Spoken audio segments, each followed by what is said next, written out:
Hello and welcome back to the channel. You're watching Simply Aquatic, and today we are doing a brand new tank setup video. Something you guys have been asking me to do for quite a while, and that is a tutorial on how I set up my tanks. What I'm doing in this video though is not applicable only to a Caridina tank. You can do this for Neocaridinas, for fish tanks. Doesn't matter what you want to put in the tank, the principles are going to remain the same. Start to finish, we're going to go through a step-by-step process. I'm going to show you a couple of tips and tricks that I've learned after having built 40 tanks of my own. And this is a very exciting video for me because I finally get to fill this whole blank section that's been blank literally since I started YouTube. So let's get started. Okay guys, so to start off, I just want to take you through very briefly all the items that I have here. We've got marine silicone, we've got some slider tracks, we've got a whole bunch of clips. That all kind of goes together for building the sliders. You can ignore some of these things, obviously, if you're not going to be doing the exact same thing to your aquarium. However, I'm just doing this as a broad-based thing for those that are going to follow this as an exact sort of step-by-step. To finish off the sliders, we're going to have our hooks. This is to actually control those sliders, and then our bump stops to prevent any cracking on glass. I think it goes without saying, but I will mention you'll need some glass supports, and then finally your actual glass that you're going to use as your sliding lid. Right, then onto the more common things that pretty much everyone is going to use. We're going to have a sponge filter. The kind that you use doesn't matter. I just use these in my fish room. You are going to need a thermometer. 90% of you guys will need that, some of you won't. If you heat the room, you probably won't need one, but I like to have one just for OCD. If there's ever like a temperature fluctuation, it's nice to be able to see that. Then we've got our auto top off valve over here. Again, not essential to everyone, but if you're running multiple tanks like me, it's going to save you a lot of time. We've got some vinyl over here. That's just for the backing for the tank. What color you use or the kind that you use is completely up to you. We've got some airline. That's going to be to pump air into our sponge filter or pump air into the tank. 90% of guys that run a tank are going to use airline, so get some of that.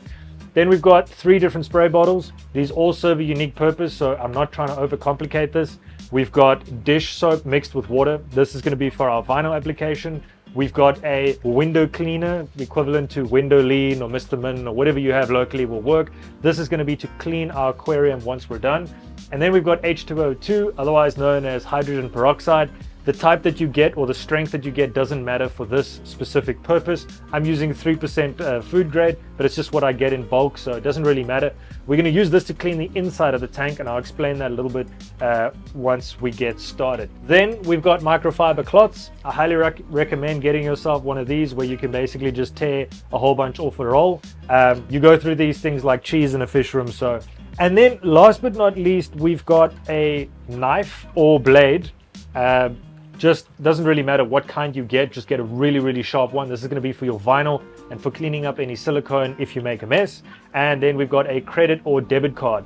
This is going to be for paying for everything, number one, and then for applying your vinyl. I would recommend getting something like a store reward card or something that's like free to replace if you damage it for whatever reason. But this is really going to help in your vinyl application process.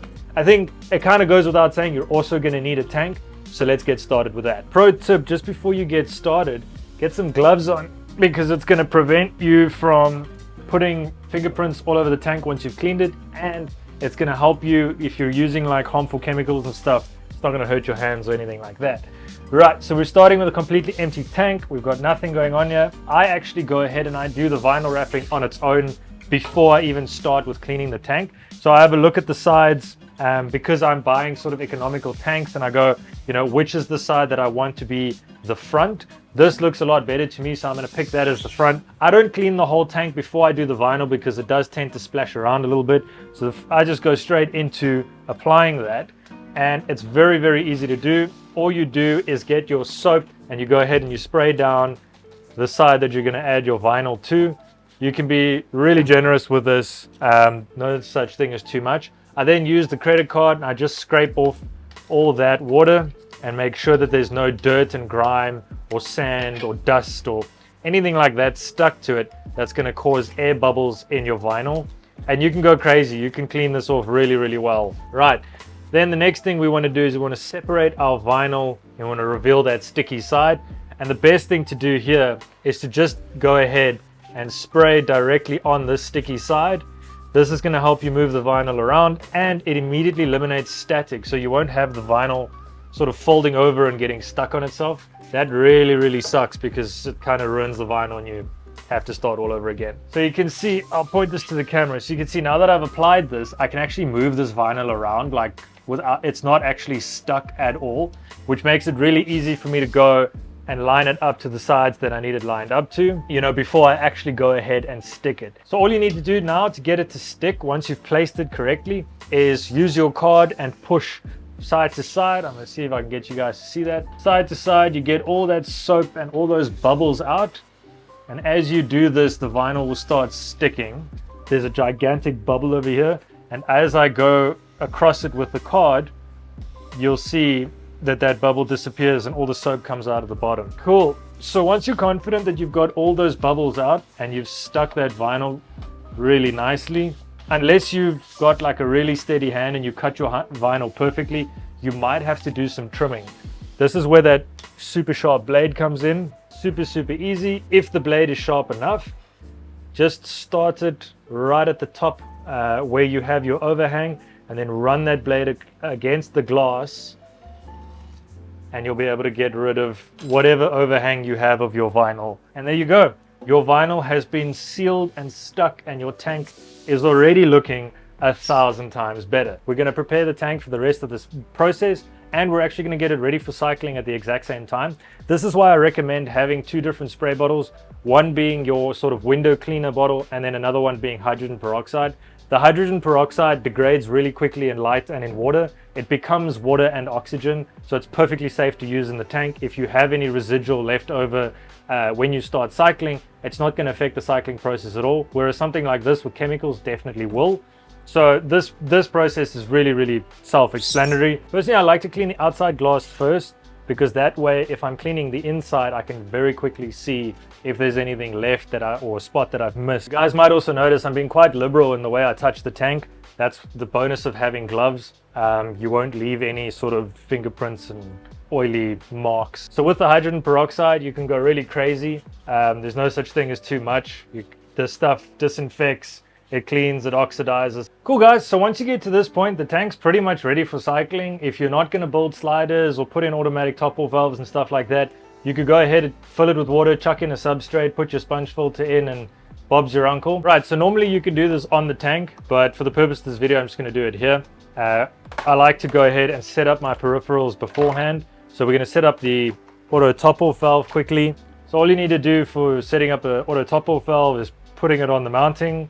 Screw this part in like that. So what I do recommend for these though is before you put the waterline fitting into the actual top-off valve, get some plumber's tape on there or thread tape, because it's notorious that once you have a pressurized system, once this fills the tank up and it actually closes off, you know, this is the point that it's going to start leaking. So I like to just go ahead and chuck a couple of rounds of plumber's tape on there before we actually put it in, and that just gives you peace of mind that once you set up, because if you're doing it like me and you set up a whole bunch of tanks and you turn the water on and it's RO water and it runs overnight and you only find out the next morning that it's actually been leaking, then that could be a real problem and really ruin your day. So once you get to this point and it's all set up, all we need to do then is add a T-piece and a small piece of RO tubing. This is where your knife is going to come in.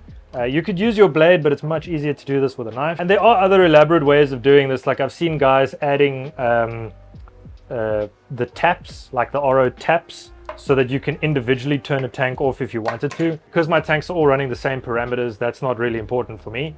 And this is what it should look like at the end. So once you're done with this, it'll just go on the back of the tank, simply like that. So the next step for me is just adding our aquarium filters. Normally what I like to do is I take these sponges off and I'll go and soak them or pre-soak them in a bacteria infused sort of water, just to speed up the sinking process and obviously get them cycling a bit faster. For these tanks, I like to add 2 of these.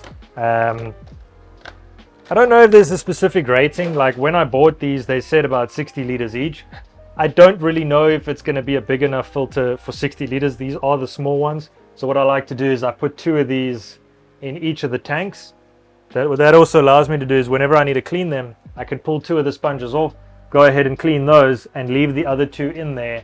And you know, that way I don't really disturb the bacteria load in the filters, and I can add 2 new filters whenever it's necessary. For the most part, this tank is done. All we're going to do now is install the sliders, and I'm just going to give you a quick rundown on how I do that. There's a couple of components you need. The main things that you're going to need are your supports. Now, I wanted to originally just try it with the sliders.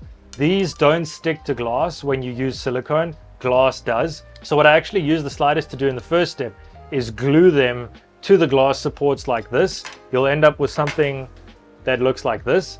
And what that allows me to do is glue the support itself to the tank, and I can then use my clips to hold it there while the glue dries, and I'll show you guys what that looks like in a second. Other than that, you're going to need your actual glass panels. Again, just measure this for your aquarium. What I like to do with these panels is I measure them ever so slightly longer than the tank.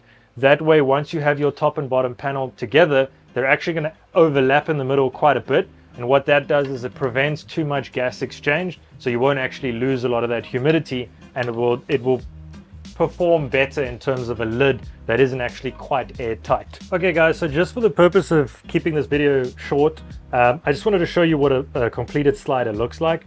Essentially, here are our support beams or pieces of glass. They're glued on the side. The sliders are loose. Once they've been glued, I take them off again. Then I add my glass in between. I add that thing as my little handle to slide it back and forth. And then we've got the bump stops over here to prevent the glass knocking the front panel. This is really, really important if you're going to do it this way, because having this glass knock this panel is going to guarantee you that you crack it and destroy your whole tank. And that's really not going to be a fun time. So don't forget your bump stops. Okay guys, there's not much more to do. I've gone ahead and set it up on my rack over here. So I'm going to show you a little bit closer with the close-up cam what that looks like and the next steps from here. Okay guys, so I've placed my tank up on my rack. I've gone ahead and added my air lines. For me, this is really easy. I just drill into my air system and I run the lines, and there you go. But you can add any sort of air supply, whether you're using an air line from a central system like this, or if you're using a pump, whatever works for you. I've also added my RO top-off valve, and I've connected it to my system so that can start filling up the tank. So guys, the next step is to add some substrate, whether that's gravel or rock or a live substrate like what I'm going to use. It doesn't really matter. It depends what you want to stock the tank with. For me personally, I'm going to be putting some Carradina shrimp in there, so I'm going to go with a live active substrate, and then we're going to add some bacteria and get it cycling. I only use about 1 liter or 2 of my active substrate. I will definitely do like a more in-depth video about how I actually run my Carradina tanks in the future. I have a little homemade bacteria over here that I like to chuck in whenever I start a brand new tank. I'm actually running out of that. I will do a video on this because this is some really good stuff. The only thing that's left to do is to go ahead and turn on our water and let our tank start filling up. And I must admit, this is definitely one of the most exciting parts of the hobby, is setting up a brand new tank. Well guys, there you have it. That's my step-by-step process on setting up a brand new tank. Whether you're using this for a Carradina shrimp colony or you're going to be putting some fish in there, it applies to many different aquariums. So you don't have to follow it step by step exactly. Hopefully you can do it in a way that works for you. I hope this video has been helpful. If it has, consider leaving a like. It helps it reach other people. And if you haven't yet, hit that subscribe button. If you have, you're awesome. Continue being awesome, and I'll see you guys in the next video.